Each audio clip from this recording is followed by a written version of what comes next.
and welcome to this episode of the KDHE Dispatch. My name is Miranda Steele and I work in the KDHE Communications Office, and I'm here in Wichita with Rich Basore. Good afternoon, Rich. Good afternoon. Glad to have you here. Now, Rich, you work in the South Central District Office for the Kansas Department of Health and Environment, and you cover quite a bit of ground here in South Central Kansas. What is your job title here, and what does it mean that you're responsible for? I'm the non-point source coordinator. My title is actually watershed field coordinator, and I work in 25 counties in South Central and Southeast Kansas. We divided the state up on river basins, and so I'm the Lower Arkansas River Basin, the Walnut River Basin, the Verdigris, and the lower half of the Neosho. And I deal with non-point source water pollution issues, which means it's the things that we contribute as we just live in the way of water pollution. It's not coming from a factory or a sewer treatment plant in town. This is the farm fertilizer off a field. This is yard fertilizer. This is road salt. This is construction stormwater things, dredge and fill permits for the Corps of Engineers. I do a lot of work with county sanitary codes for septic tanks and private water wells, and all those sorts of issues that are all around us that we generate in our everyday lives and living activity.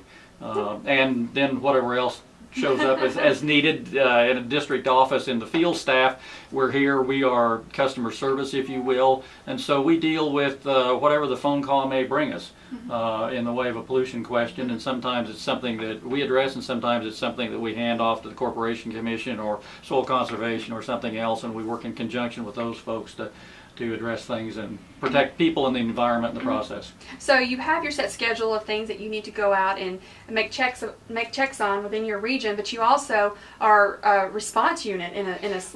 We really are. The entire office is a response unit, and it has responded to such things as the Greensburg tornado and those kind of things that occur within our district area, and support those that might occur outside of it.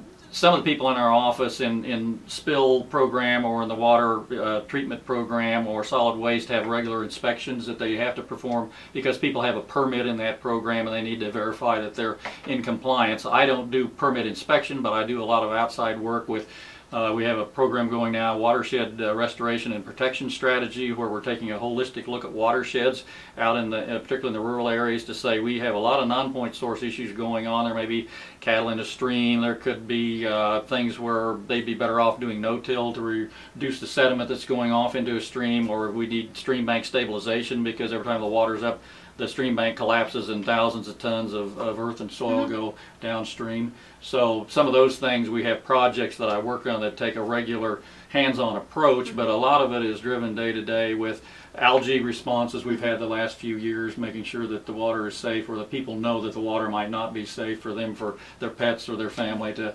engage in water sports in, and that kind of thing. We respond to fish kills. If suddenly a creek shows up and there's a lot of dead fish, what's caused that? Was it some sort of chemical release? Was it just Mother Nature? All the leaves fell off at once and rotted in the water and used the oxygen.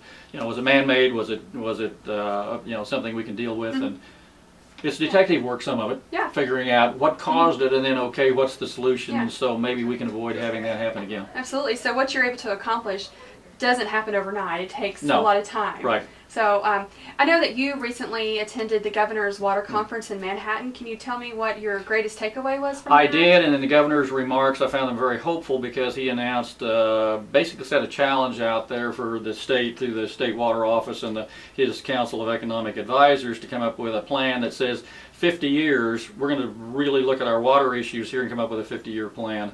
And it's driven mainly by the fact of the depletion of the Ogallala Aquifer in western Kansas, and then the loss of storage capacity in our reservoirs in eastern Kansas from sediment and siltation, which goes back to my erosion point a minute ago. And he says, 50 years from now, if we haven't done something, we may have lost the opportunity to do something. So now is a great time to let's focus on that. He challenged his organizations to, in the next year, come up with a plan that is a framework for 50 years out to say, how do we really get a handle on these things without disrupting the economy, dislocating people? How do we try and solve these issues and make it a win-win for the environment and for the people of Kansas? Yep, and great work on that, being involved in everything that goes along with that. Rich, do you have anything to add? No, I think one of the things to bear in mind is people think of environment, that the only thing we're interested in protecting is the trees and the wildlife and that sort of thing. And in reality, a lot of what we do in environmental work is inspections of like public water supplies to make sure there's chlorine in there to kill the bacteria and the germs that might be there, or make sure sewer plants are functioning correctly, or that an old filling station tank that had leaked gets cleaned up so that stuff doesn't leach into the drinking water. Because if you don't chlorine treat the drinking water, then there's a lot of diseases out there, and polluted water can kill you. I mean, it is one of those threats to life, and civilization is based on clean water. If you think about the Romans and their aqueducts and their first sewers, and their pipes were made out of lead, they called it plumbus, so we call them plumbers when they work on pipes today. So Oh, wow. it's not new. Okay, a little factoid for today. Thank you very much, Rich, You're and welcome. we appreciate what you do. Thank you.